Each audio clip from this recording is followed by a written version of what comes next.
Hi, and welcome to my first What Could Be upload or episode of the life of William Brown, otherwise known as Peppermint Billy. Now, I'm uploading this today because today is 169 years since William's actual execution outside Leicester jail. So, on the morning of his execution, Friday the 25th of July 1856, William was served a breakfast of bread, butter, and 2 eggs. He was then led to the condemned man's cell at the front of the jail. Reverend Fletcher's impression of William, taken from his conduct in prison, was that he was not insane, but a self-deluded man who was completely hardened in crime and determined to brave his fate to the last. As an example of his stubbornness and fearlessness of death, William told the chaplain that if he could be hung 20 times over, he would prefer that punishment to being transported again.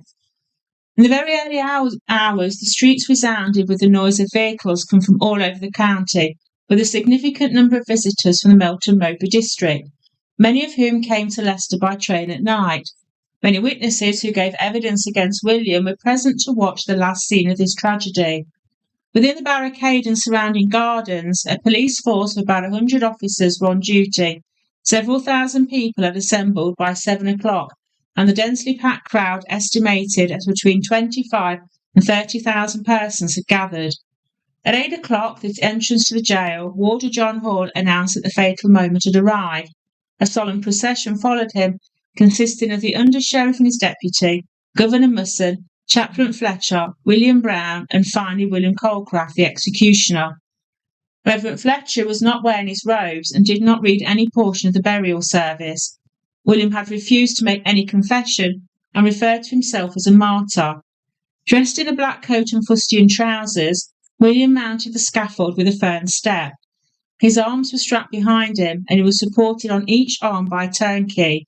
Instead of a horror-stricken countenance and a deathless pale, his face was flushed with colour, and he was heard saying, "Lord Jesus, have mercy upon me."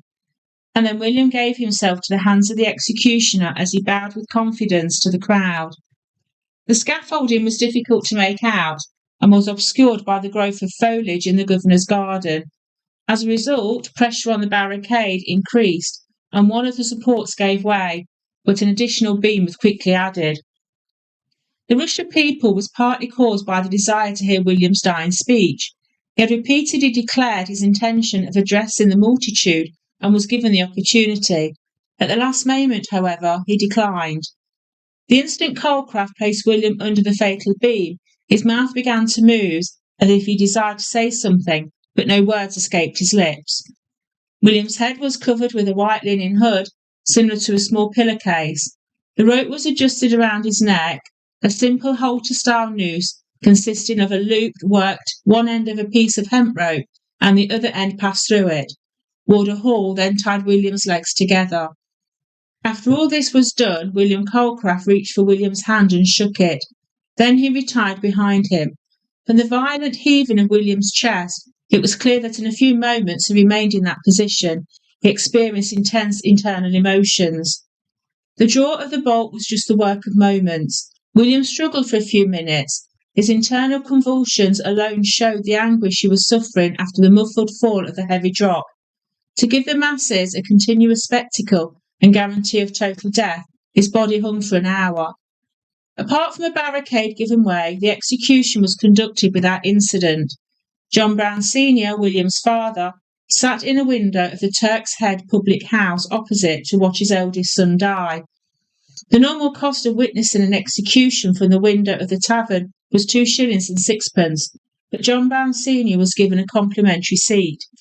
He surveyed the entire scene with coolness and absence of emotion, even when the bolt was drawn and the thrill of horror that accompanied it ran through the crowd. At the end of the hour, William Calcraft and Warder John Hall took down the lifeless body. The arm strap was removed and a block and tackle were attached to the beam.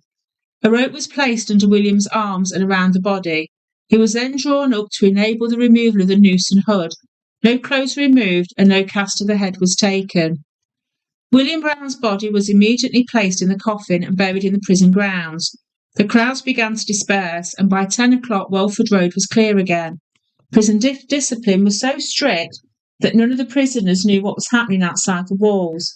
After William's body had been suspended for about 5 minutes, His father was supposedly heard saying he knew our Billy would die game.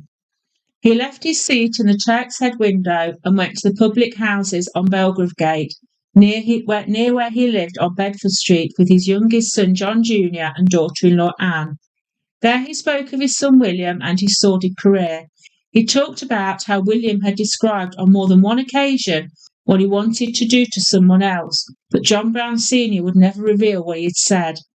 He also said that if his son had so much sense as he had, he would not have been hanged because he would have kept his mouth shut. Peppermint Billy was buried under a nut tree in the grounds of Leicester County Jail on Welford Road, by the two buttresses that corner Lancaster Street and Newton Street. The area containing his final resting place is now an exercise yard for the prisoners inside His Majesty's Prison, Leicester.